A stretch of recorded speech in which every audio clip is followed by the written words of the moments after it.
On today's program, I'm talking about the Gog and Magog war. We're doing a timeline of end-time events, and I believe one of the next events that's going to happen that we're seeing unfolding right now in the Middle East is the Gog and Magog war. I'm going to be talking about Iran and Turkey fanning the flames of all-out war in the Middle East, and I'll be answering your questions. I'm Jimmy Evans. Welcome to the Tipping Point Show.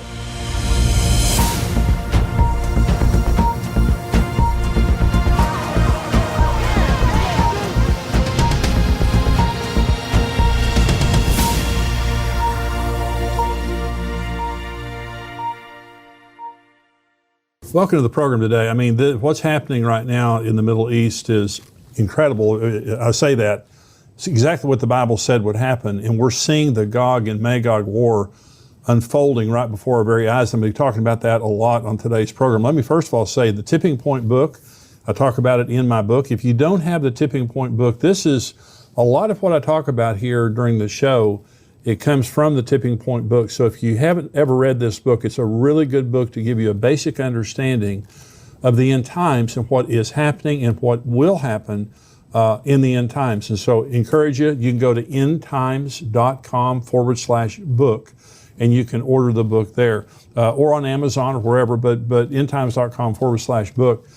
We just went over 100,000 subscribers, and that's growing very rapidly on YouTube. And so for all of the YouTube viewers, thank you so much for viewing, all of our materials in the Tipping Point Show. And so thank you for helping us go over 100,000. If you haven't subscribed yet, subscribe to my page, the Jimmy Evans YouTube page, and we really do appreciate that a lot. Let me get right into this teaching today because this is happening in real time. You are seeing this in your news every day unfolding before your eyes, and this could turn into all-out war any hour, any day. This is Ezekiel 38. The word of the Lord came to me, saying, Son of man, set your face against Gog of the land of Magog, the prince of Rosh, Meshech, and Tubal, and prophesy against him and say, Thus says the Lord God, Behold, I am against you, O Gog, the prince of Rosh, Meshech, and Tubal. I will turn you around, put hooks into your jaws, and lead you out with all your army, horses and horsemen, all splendidly clothed, the great company with bucklers and shields, all of them handling swords.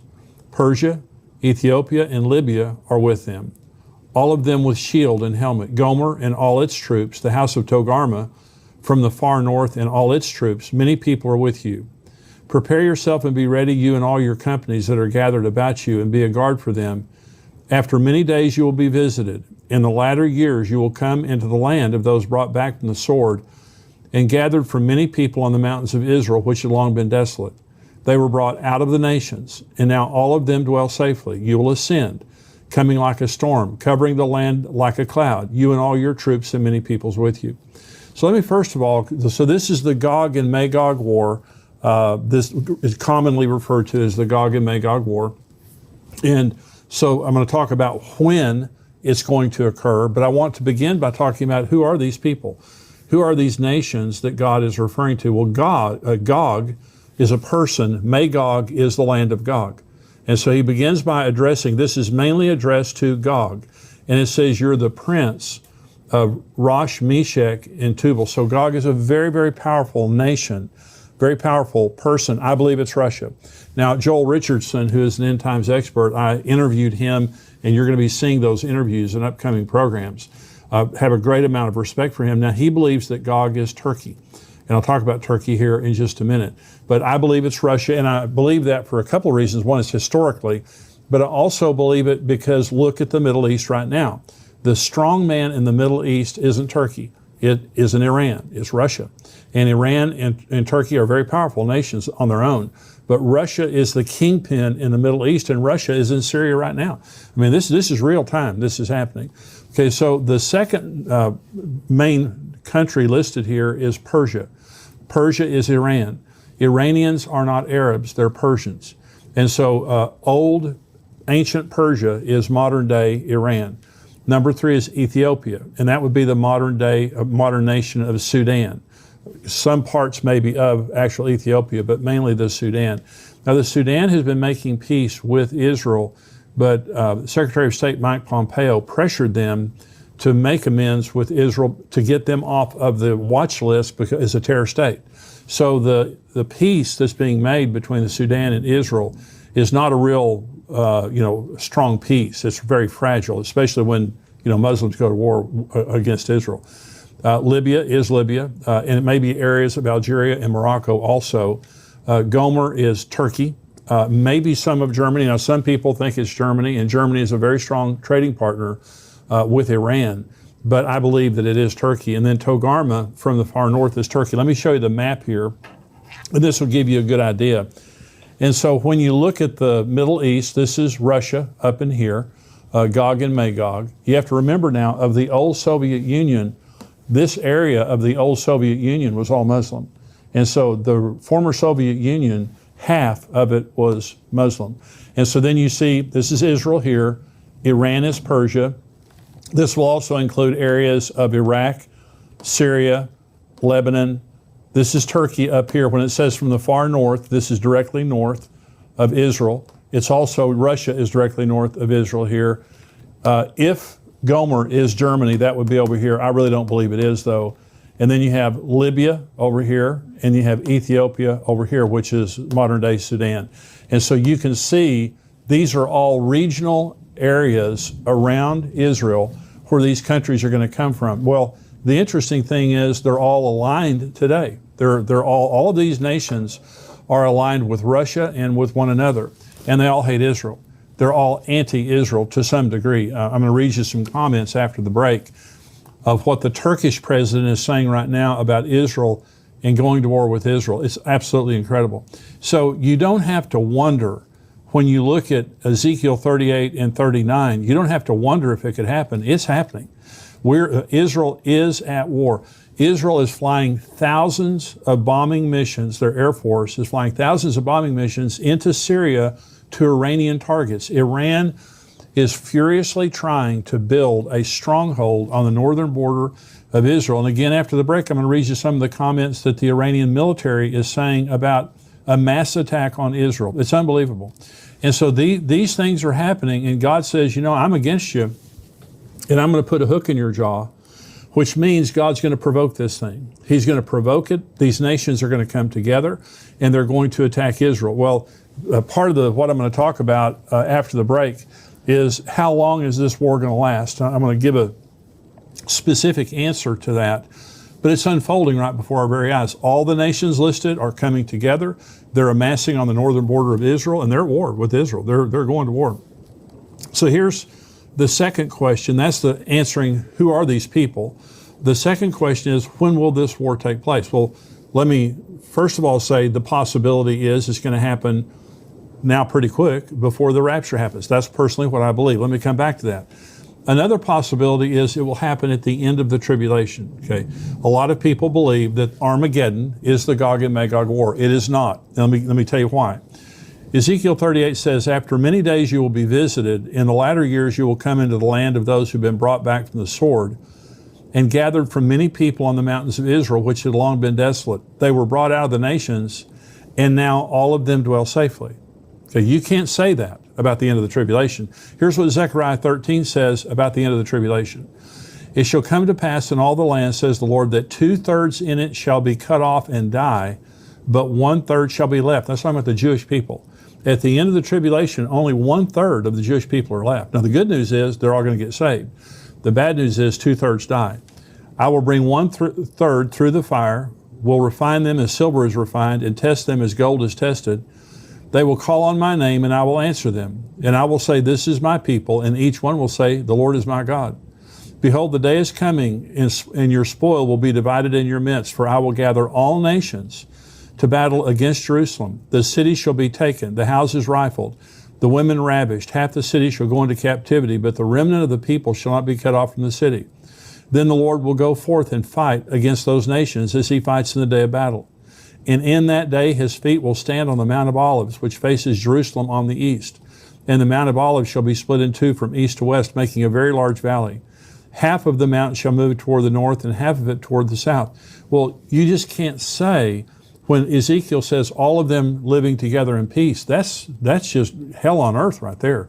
The 2/3 of the people dying, the women being ravished, the city is torn apart.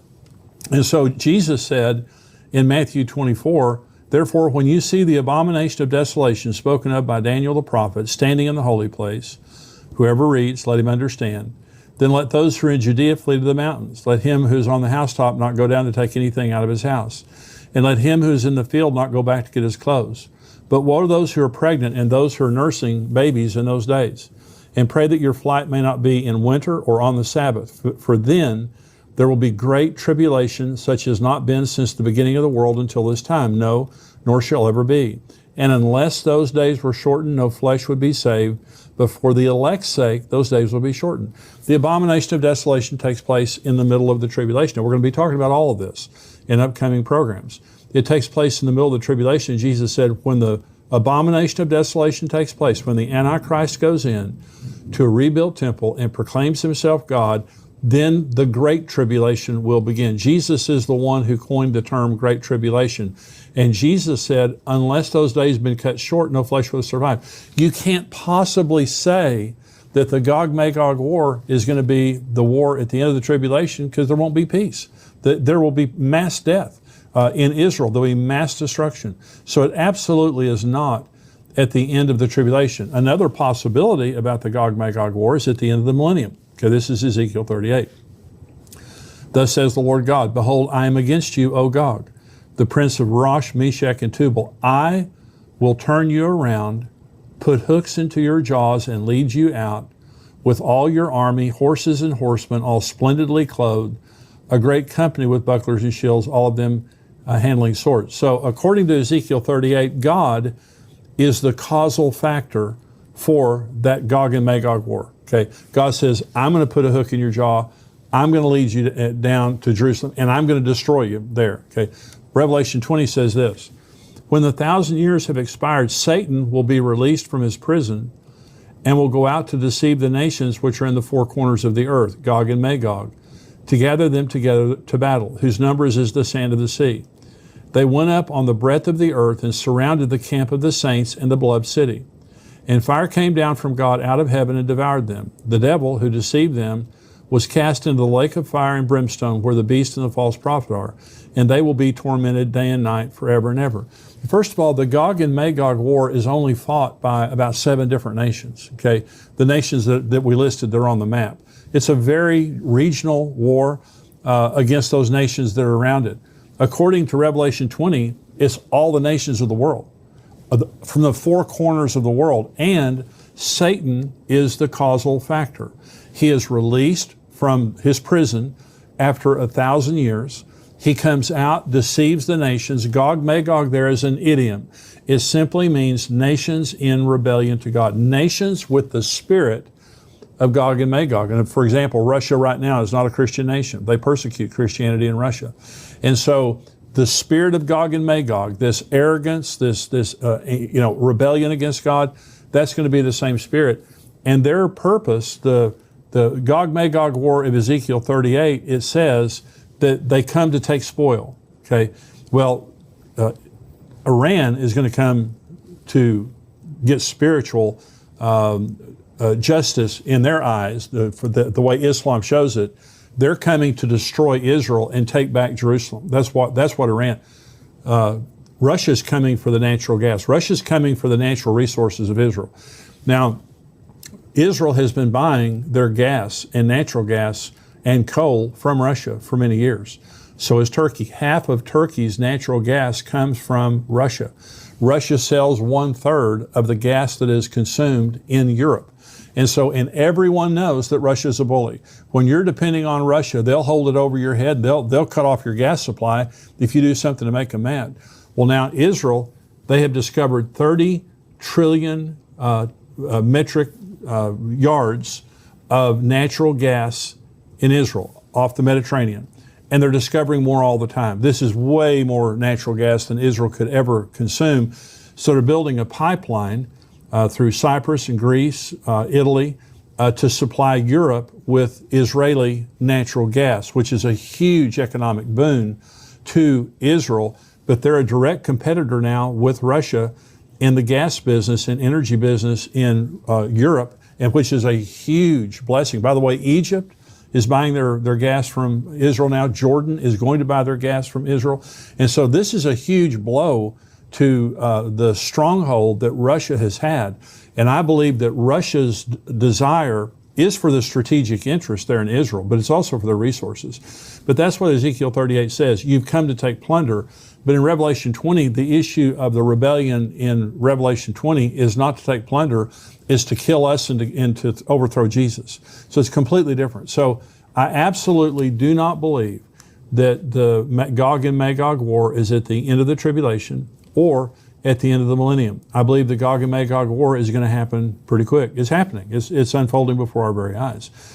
This could blow into a major, major war between all the nations listed in hours, in days. So it will not take long.